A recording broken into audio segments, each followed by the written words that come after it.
Thank you for attending today. And I would like to thank Nuqat for hosting me today, and I would like to thank Hassa and Zahra for the amazing support. I would like to start with trying to find the relationship between design and forming questions, and how usually in architecture the act of creating space sometimes ends up being creating an end product. And we were trying to question how can we start designing and creating space that starts investigation. This is Kuwait's pavilion in Venice Architecture Biennale that was opened in end of August this year.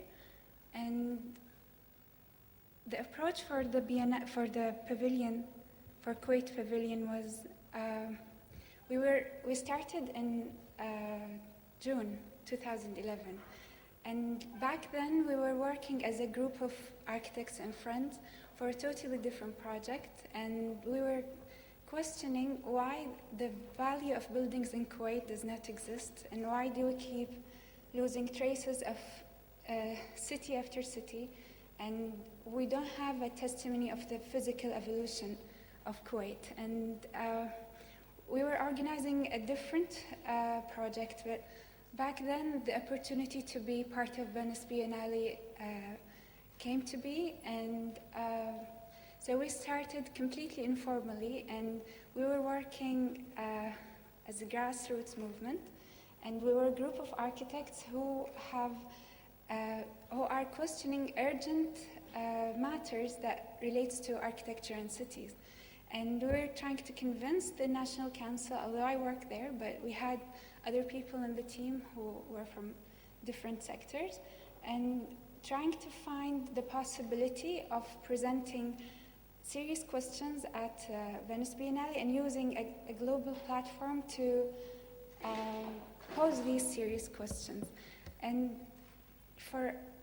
throughout our investigation, we found out that the building, the physical environment, has no value. If you look at before the oil, the mud city disappeared, and even the post-oil architecture now is being demolished. But throughout history, there is a social construction that survived and remains very persistent, and maybe this construction, the social construction, has what it takes to build a city that can be fitting with the society and can maintain its value. So, and if you look at the spaces of gatherings that we have in Kuwait, and this natural tendency as a society that we have, you would find that these spaces of gatherings can be analyzed into two components, which are the matter, the spatial component, and the manner, the different small operations that happens within these spaces.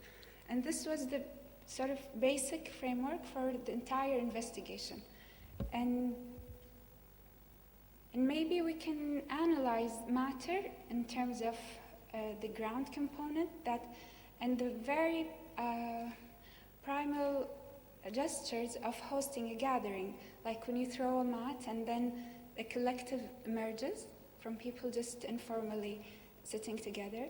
And in terms of manner, the way we are, our altitude from the ground, and the conversations that happens in these gatherings, this component also is very important. So this sketch is by Dima Lagnaim, and it's a section through the concept of the altitude and the ground of the gathering. And again, another important aspect of the investigation was how can we provide an inquiry and a performance at the same time. And this became the installation, where the ground hosted sort of the look into what the physical component is, and the altitude was sort of the collective brain, where people in the different gathering spaces exchange conversations. The title of the pavilion was Kathra, and Kathra is the Arabic word for abundance and at the same time overflow. So the positive and the negative aspects of the increase in number and accumulation.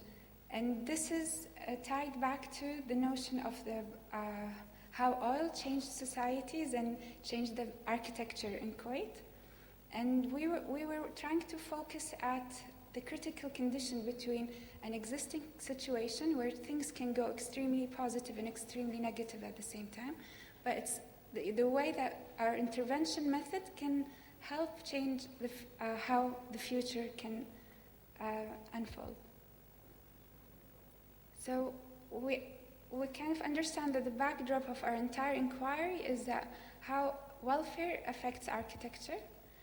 And these are recent images from Kuwait City that are tied closely to welfare and how welfare affected the population, the expansion of housing, and the void that emerged in the city. So this is already what I was trying to talk about, this how social networks versus the physical construction. And we don't have a culture of architecture in Kuwait, and there are different activities and attempts to create that, but the groundwork has never been produced before. And even after oil, with the international architects who came to Kuwait to produce the most prosperous city back then, most of these projects are now failing. So either these projects are not implemented, failing, and are being demolished.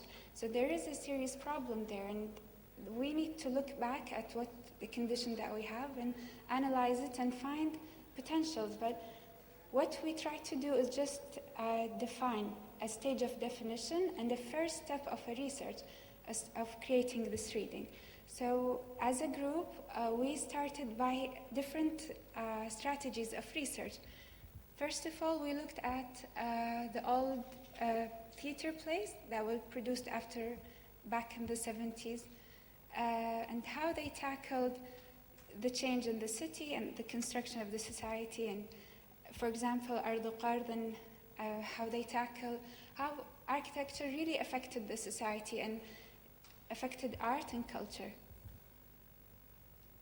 and also the representation of the gathering spaces. But if you look right now, that there is a complete detachment, and the making of the city is no longer affecting directly, or is affecting culture. And for this year, Venice Biennale was under the theme of common ground. And if we look back at what David Chipperfield, the curator of Venice Biennale, was mentioning, he was interested in the continuity of histories, cultures, and how the profession of architecture should look back at society. And this was our aim, is to have architecture as a profession to look back at adopting more social agendas as practitioners, and because we cannot continue adopting global trends, and throughout history, the major architecture movement emerged out of response to existing conditions. And we need to understand the existing condition we have in order to produce a more suitable architecture. And again, another strategy of research was we created kind of like a schedule or events or meetings with different architects, researchers, filmmakers, and we started asking them, what does Kuwait has to offer to a global dialogue? And how can we go to Venice and present something that can be up to the dialogue, but at the same time have an effect back home? And we had various discussions with all these practitioners, and some of them we had one-day meeting, others we continued going back to them. And the third thing was the archives and the governmental entities in Kuwait. So we had an amazing, enthusiastic team about the archives, and they went into the وزارة الأشغال العامة والبلدية or different places, and where they actually had reached archives that were never introduced to public before, and they provide amazing history about the making of Kuwait City, the current city that we have, and also readings. This is Arabana, a project where we used to work, and the fourth thing was we were trying to arrange for events to happen in Kuwait and starting the discussion in Kuwait before we go to Venice.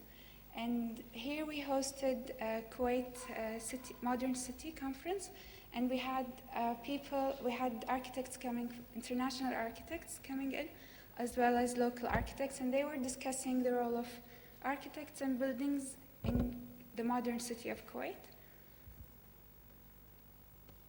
So here is how we constructed the altitude in the installation.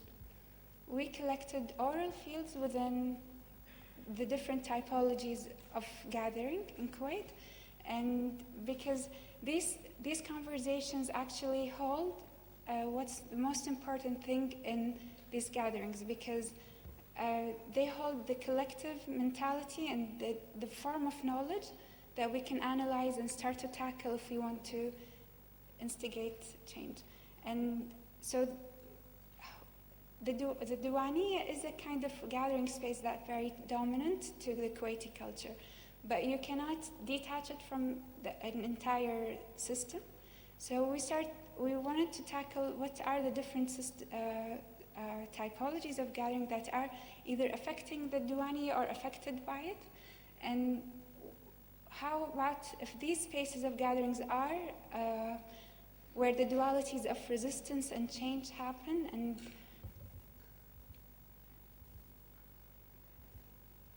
so in a Diwaniya, and this every zone was edited and collected and researched by a different team member. And Diwaniya was edited by Anas Al-Umaim. And so you see that as a space, as a typology of gathering, the Diwaniya shaped the current civic and political system in Kuwait, and it really affected, and it's really increasing in density, and it's affecting even how houses are built and how the society interacts with each other.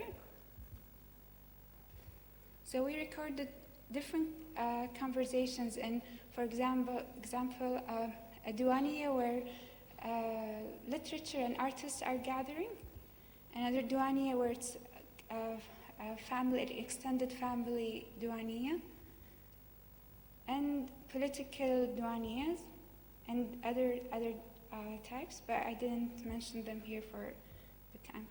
And then the second, and the Diwaniya is also affecting, because it's a gendered space, so if males are gathering in a Diwaniya, the women are gathering in domestic areas, and also having the Diwani as part of the house is really shaping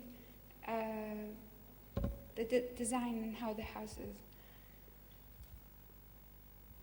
So in this zone, Batul Ashur was responsible for coming up with an understanding of the housing, and here in the archival material you can find that from very early stage there were complaints that there is an extensive need for land, for development and housing, and there was a lack of early planning. So there's a huge demand, but there wasn't enough planning to meet that demand. And also the increase of number of rooms in every house, and it traces back, and it gives a definition of what this zone is. And Batul, here she tackled one family house and traced the evolution of the house. So the family moved to a different house, and if there was the need for expansion in space, and all these organic changes that happens in a single house as an example. And then conversations in a woman gathering in the kitchen, the housemaids gathering, and the men gathering, and also children. And the National Assembly is another formal gathering institution, and where decision making is happening, and it's completely, as we all know, completely affected by the Diwaniyya system. And this is also another element or another typology where kathra is evident, and the critical condition where things can go extremely good or bad is very evident here. And Zahra Zaman was in charge of doing this research about the National Assembly, and she traced back the evolution of the National Assembly from the decision making from being a safe palace or the early stages of the National Assembly when it was back in currently the Baladiyya.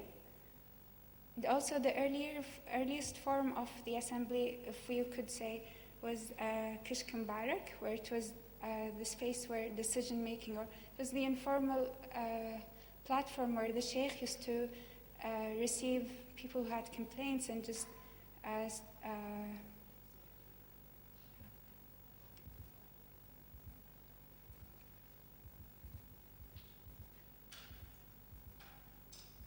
and this, we were very lucky to record the last conversation before the dissolution of the parliament. And then we also recorded, as part of the same chapter, one of the ديوانية كان في مثل مناظرة أو ندوة في ديوانية الصقر as a reaction to the last session in the parliament. And then government and the notion of government in Kuwait, and how, because the majority of the people are government employees, and we have such a strong presence of government in our daily life, in where we work, in the public spaces. And so we started to think, what is the governmental space? And as a space of measuring the modes of production in comparison to the space of the government. And this is researched by Dima Al-Ghnaim, who's the deputy curator as well. And so in direct association with harbor, with oil production, and all the different material that she could get hold of, and the structure of the government and how does it function in these spaces that are governmental spaces, how can we define them in order to intervene in them? Where spaces where meetings of the most important decisions are made. And she traced here how in a single meeting space or office, what is the distribution of people within also the archives, and interviewing the person in charge of the archives and what's his view on from bottom up. And these are recordings of conversations either in office space, in a meeting, in a lobby, in different governmental areas. And then the notion of public, and where we know that public spaces is where the politics emerge, and interaction, the free form of interaction between people is where the social and the political emerge. But in the condition of Kuwait, the public becomes more consumption, and the political also becomes more consumption. So how can we give it better definition? So this is tracing. Dalal Yusuf al-Hashash was in charge of this research, and she traced back the understanding of the public and the public space and how it evolved. So right now you see there is a complete detachment between the locals and the public.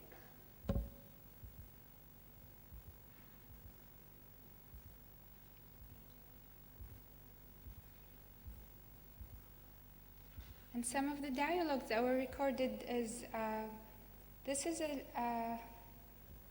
what do you call it? Protest. It's a protest in the إسكان قضية الإسكان ناطرين بيوتهم. And again, this is Friday market, the mall, and we had different recordings of also protests that emerged as a reaction to the recent happenings in the National Assembly.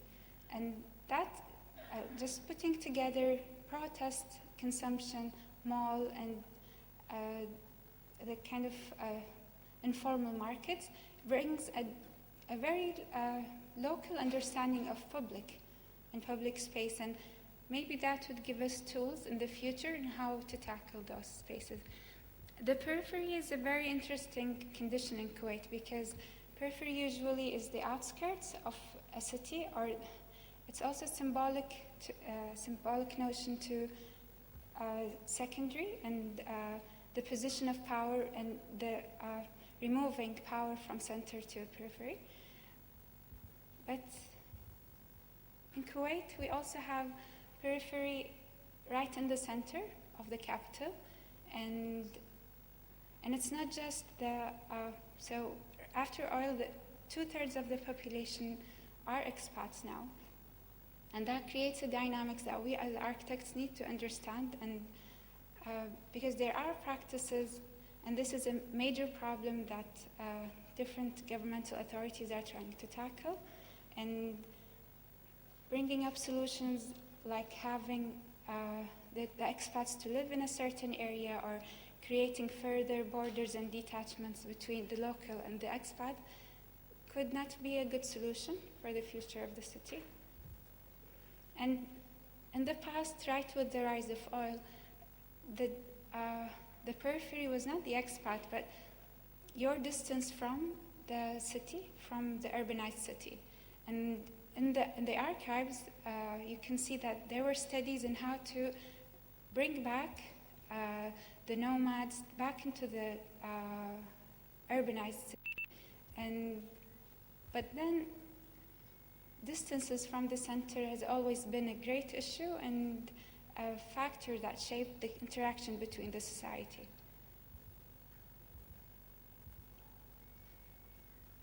And some of the recorded conversations were, for example, this is in a house in Sharq area in Kuwait City, and it's fishermen and laborers are living there. And you can, when you record them, you can see, and the people who went there to do the recordings, the team members, some of them mentioned that they've never been there before, and introduces a completely different perspective on what Kuwait is and changes the Kuwait that they know.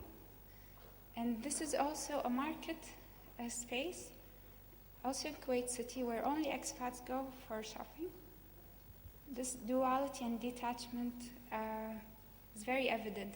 And this is a conversation recorded in Bidoun Diwaniya, which is also another type of periphery existing.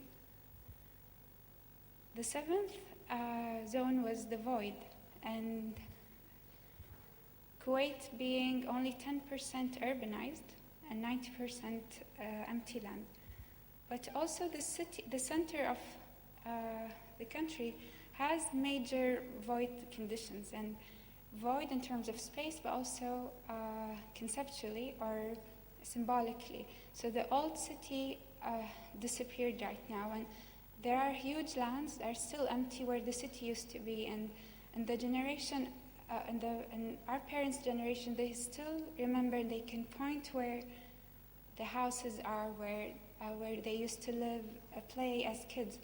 And this void creates a kind of memory floating within the city, and maybe we need to look into that. Maybe we don't need to fill certain voids, but Also, the void condition, these are some images where the first destruction happened of the city. And also there are still lands that are preserved and underdeveloped, and there are plenty of development projects that keep on happening over the years, and there are studies that remain for 30 years unimplemented. But destruction became a major profession. It has its own infrastructure, and this is Sabbiya, the Sabbiya city, and it was first developed 30 years ago. Was the first plan to develop the city, and this is the current condition. So the void relates to history, our notion of history, official histories, and affinities with old places, and how a void can actually trigger natural programs to emerge.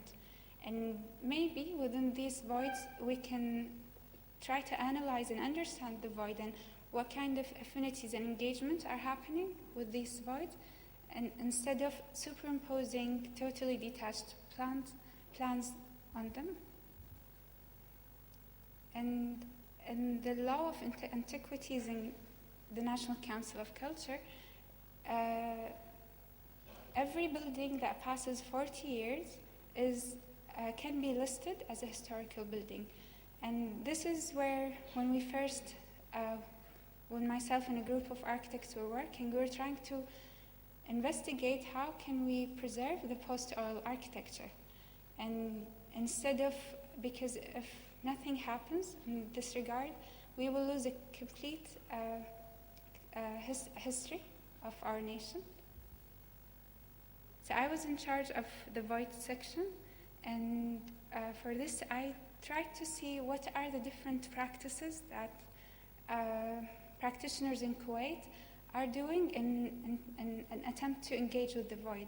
And this is Evangelia Saimus Ali. She's an architect, and she's involved with conservation and historic preservation.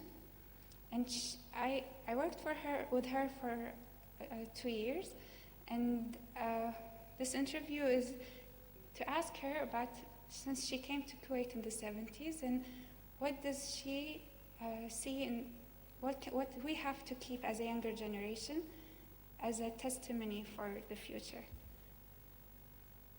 and how the city of the past can still be recalled, and how the process of bringing back certain lost histories, the process itself is worth preserving, and you don't have to reach out the official kind of history. And this is a project by Dima Lagnim, and she calls it Tabuk, and it's also looking back at the Kuwait city. I cannot talk about this much because and also poets who witnessed the era of destruction, and how did they register the process of losing the city.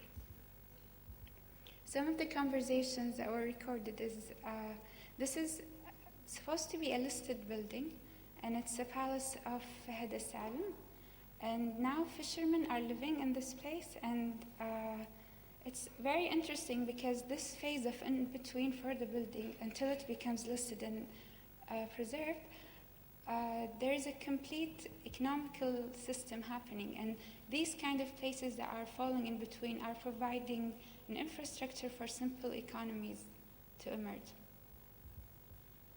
Also, in this area around the Modern Art Museum, this is where the old city was, and there is still the blueprint of the old city, and this area is being now a place for cricket players during Fridays, and we recorded sort of the natural program that emerged in this void, and also places where they are become stuck in time and they become representing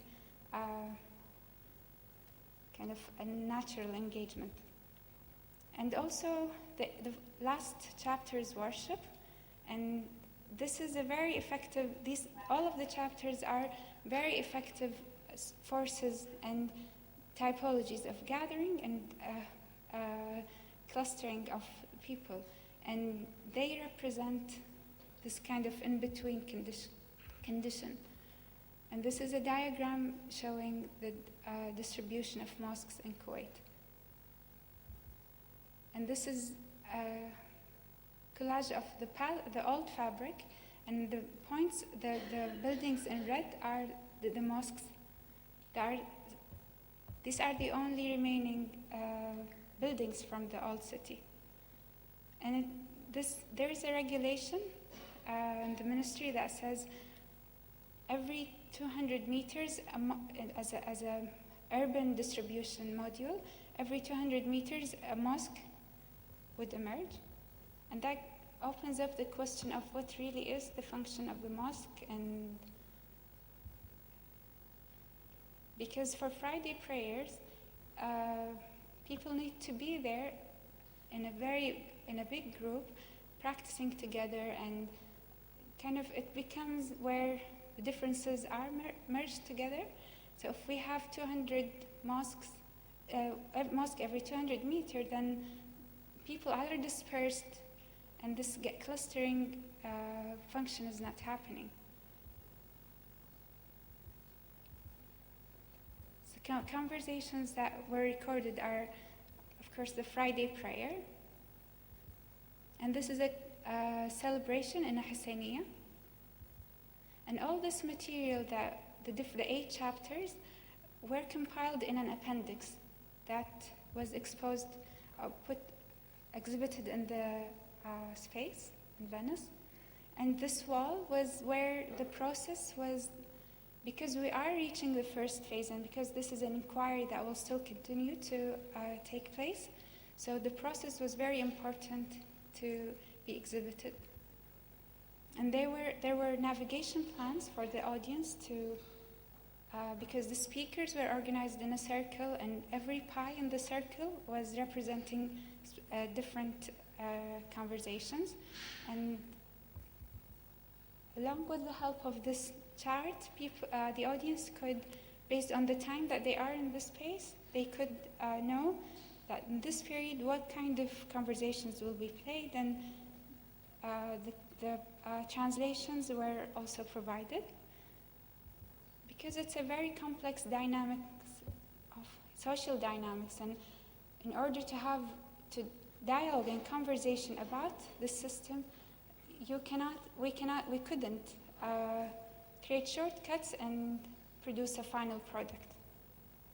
And the notion of the ground as a host and an archive. So these are the different archival. To produce the ground, we had a very long process, and Hassa Al-Hmaili and Zahra Nafisi were part of it, along with the pavilion team, the research team, and the publication team.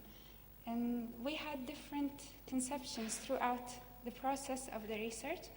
And at the end, our main aim was to represent the gathering spaces in Venice, but the framework of the altitude and the ground had to have a very strong function and to become a host of something vital and parallel to the gatherings. And so we felt an urgent need to have an accomplished, a finalized product to be on the ground, and that was the archive. And also to assert the need to collect these archives and probably introduce them to curriculums and educational systems.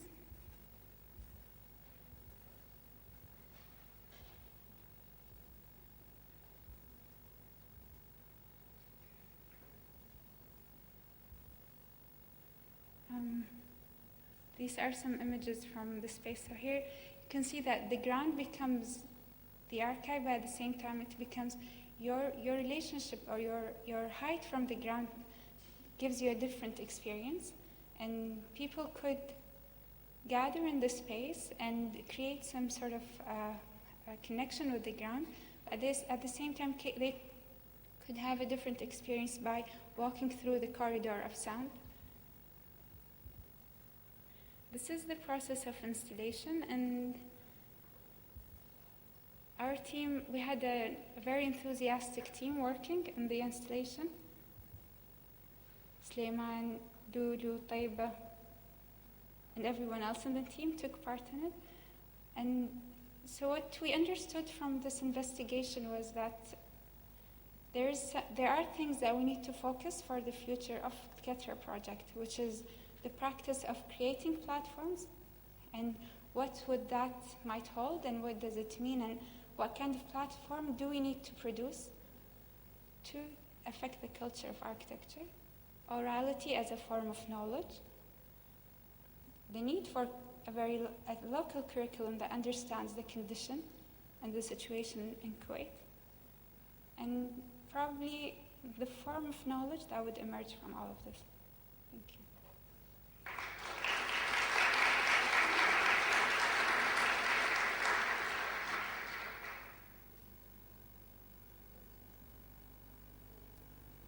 If you have any questions.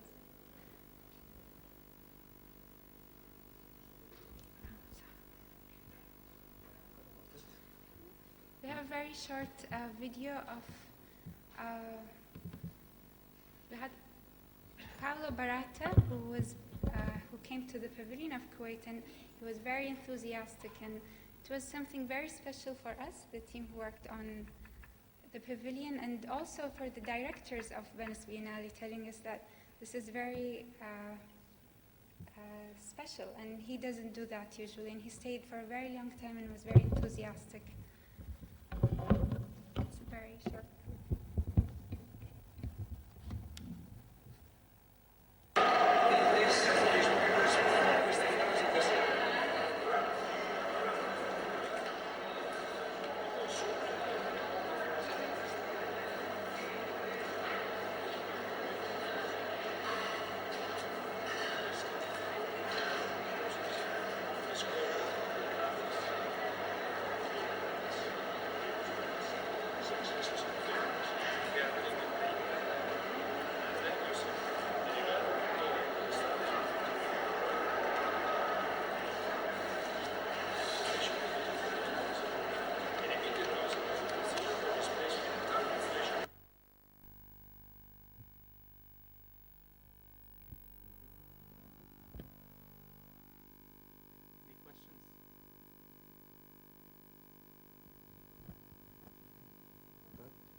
Hi, Zahra. Thank you for the beautiful presentation.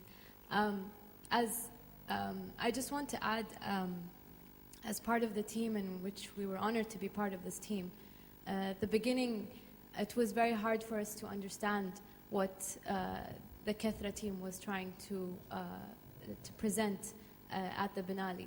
And as graphic designers to do the ground, we were still, it was very difficult for us to find the link between the conversations that were on the speakers above and looking at the archive material on the ground, which are research of urban planning and development of Kuwait that never really happened. But firstly, while we were looking at these archives, I just have to add that we were really shocked at some of the amazing research that has been done for development in Kuwait that was never implemented, and it was heart-wrenching for us to, see, for example, one of the research of the Kuwait Metro that was done in 1984, a research that was done more than 30 years ago, and we still didn't see it. But then we understood when we went to the Biennale, and it's understanding Kethra for us was being in the space itself. And having the different, it's the experience itself that really made the concept come alive for us as part of the team who wasn't involved in the sound recordings. And when we walked in the space that had a very kind of spiritual feel to it, the sounds that played at different times that we relate to on day-to-day يعني conversations بالمطبخ, between women. I could hear that, and then I could hear something about المجلس, they're yelling. At the same time, then I see all of this, all of these archives underneath me, and it just had this a huge impact on me as a Kuwaiti, at least, to listen to all of this everyday language, but then see these really massive research efforts that are on the ground that I never saw really come to life and materialize. My question is here for you, and I think I never really asked you this question. We never got to really sit down. Is we understood completely, there was this nostalgic feeling for us because we're Kuwaitis and we understand what's happening above, and we are يعني قلبنا عورنا على what we're seeing below. But as the curator, and when you were talking to people who are not Kuwaitis, who don't understand the context of what's going on, how are you able to explain it to them, or how did they interpret it? So that's my question. As outsiders, how did they see it? For us, we were overwhelmed, but for them? It is indeed a very complex research, and most of the people who came into the pavilion, they either got one chunk of it and walked away with it, or sometimes they would walk past through it and not even ask a question and not even trying to experience. But other people, they came back for 3-4 days and just sitting in the space and really trying to understand. And this happens in every project, because even us as a group, when every day different team members would go to different pavilions and they come back, and you would hear different perceptions on every pavilion. And this is what we're trying to do, is to open up different line thoughts and perceptions, and not limit them with the final product and the clear message, because we are in the process. And we try to define these conditions, and later on the next steps will be tackling them and intervening with them even more. But they could immediately understand the archives, and because this is a language, this is a Western practice of urbanism, and having different forces parallel together in the space, the daily gatherings and the daily conversations, and what's local ways of producing information and collecting information in the conversations. This is another force that we need to tackle. So it's not the traditional notions of urbanism, but also we have something local that we might find tools in.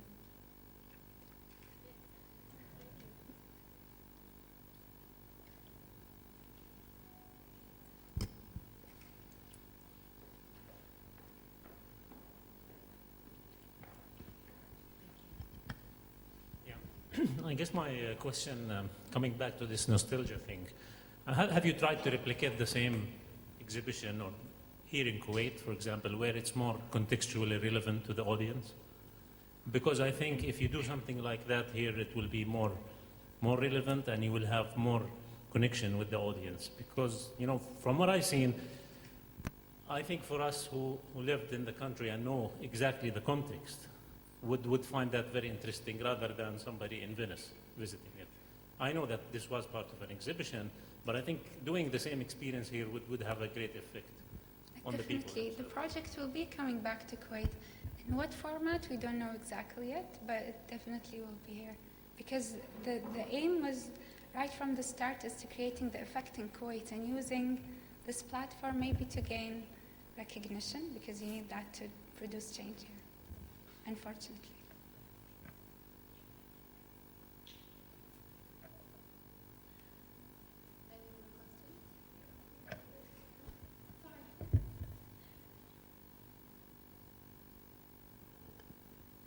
Hi.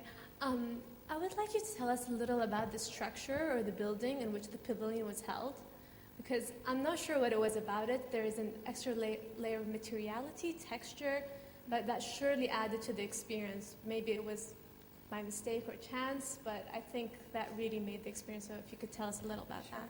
It's the Arsenali Galleria. It's one of the major buildings of the Venice Biennale. And it was a conscious choice to use and appropriate the space to become a space of gathering and a space of inquiry. And we decided to, not, as Dima would say it, avoid the urge to build, and rather use a very, because we as architects are very aggressive, and we just want to build and create physicality, and sometimes you need to let go and be more sensitive, and maybe borrow from different disciplines ways of producing spaces.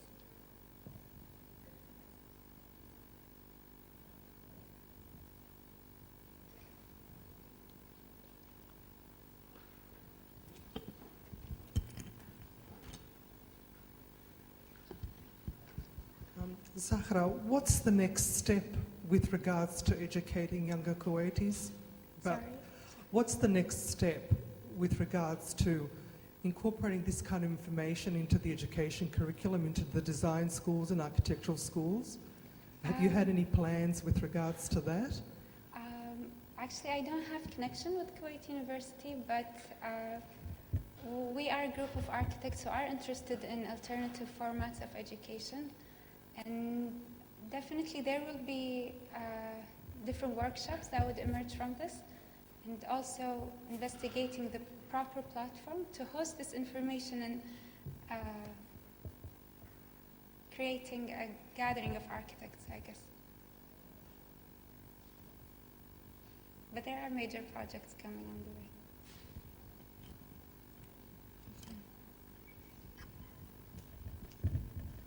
يعطيكم العافية. After this experience, how would you change it if you had to do it again? Actually, we would spend more time making the understanding of every zone more solid, and then the ground would become these zones, these different zones. And because so in this condition, you will have with the transcripts of the conversations, with the sound, and a larger understanding of each zone, to have an immediate experience, and that would give more richness to the installation. But we didn't have time to do this.